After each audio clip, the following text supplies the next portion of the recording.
பயன்படுத்தி வெளியிடக்கூடிய உரிமையை எங்களுக்கு தாருங்கள் என்று கேட்டிருக்கிறோம். அவர் அதற்கு இசைவளித்திருக்கிறார். ஏற்கனவே ஒருவர் தமிழாக்கம் செய்து கொண்டிருக்கிறார் என்று சொன்னார். அவர் தமிழாக்கம் செய்யட்டும், அதை கரிசல் பதிப்பகம் வெளியிடட்டும் என்று நான் சொல்லியிருக்கிறேன்.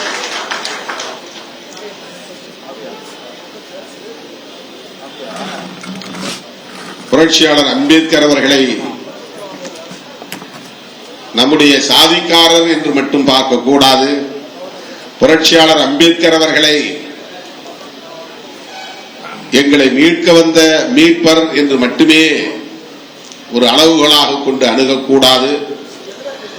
அவர் முன்வைத்த அரசியல் எத்தகையது, கருத்தியல் எத்தகையது, பங்களிப்பு எத்தகையது, அவருடைய அணுகுமுறை எத்தகையது என்பதை அறிந்து கொள்வதில் இருந்துதான் அவருக்கு நாம் செய்கிற உண்மையான மரியாதை அமையும். இன்றைக்கு அதை வேறுபடுத்தி பார்ப்பதிலேயே நமக்கு நிறைய குழப்பங்கள் இருக்கின்றன. எல்லோரும் அம்பேத்கருக்கு பிறந்த நாள் கொண்டாடுகிறார்கள். அம்பேத்கர் ஜெயந்தி சங் பரிவார்களும் கொண்டாடுகிறார்கள். அம்பேத்கர் அவர்களை இந்துத்துவ தலைவர் என்று அடையாளப்படுத்துகிறார்கள். புத்தகங்களை போடுகிறார்கள், எழுதுகிறார்கள். மிகுந்த வலியோடு சொன்னார், தமிழ்நாட்டை தவிர எல்லா மாநிலங்களிலும் தலித்துகள் இன்றைக்கு பிஜேபியை ஆதரிக்கக்கூடிய நிலை உருவாகிவிட்டது.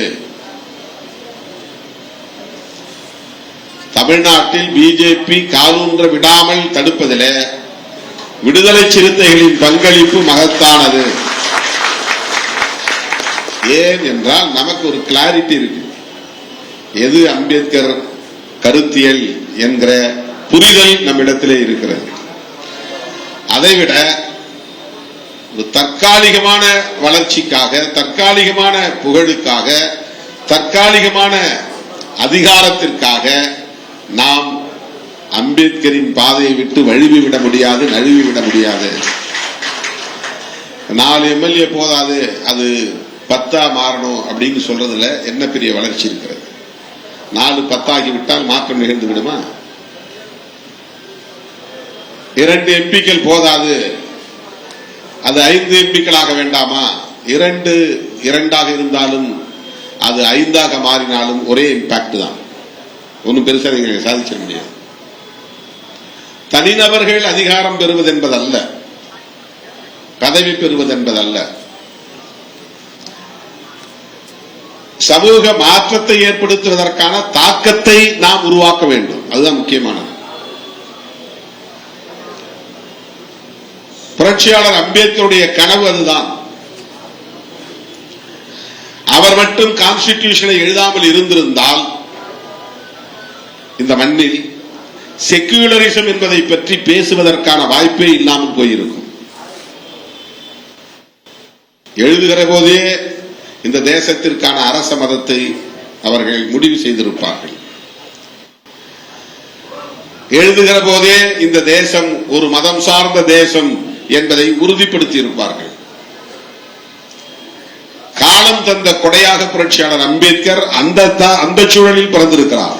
அவர் கொஞ்சம் முன்னால பிறந்திருந்து காலமாகி இருந்தால், அல்லது நம்மை போல பின்னால் பிறந்திருந்து அந்த வாய்ப்பை பெறாமல் இருந்திருந்தால், இந்த நாடு ஏற்கனவே சங் பரிவார்கள் விரும்பியதை போல கட்டமைக்கப்பட்டிருக்கும், உருமாற்றம் செய்யப்பட்டிருக்கும். இந்த நாட்டுக்கான அரசமைப்பு சட்டத்தை ஒரு சங்கி எழுதியிருக்கக்கூடிய வாய்ப்பு உருவாகி இருக்கும். ஒரு சாவர்கரைட் எழுதியிருக்கக்கூடிய வாய்ப்பு உருவாகி இருக்கும். ஆனால் புரட்சியாளர் அம்பேத்கர் அவர்கள் அந்த அளப்பரிய வாய்ப்பை பெற்றதன் வாயிலாக நமக்கு கிடைத்திருக்கிற மிகப்பெரிய ஆயுதம் கான்ஸ்டிடியூஷன் ஆஃப் இந்தியா.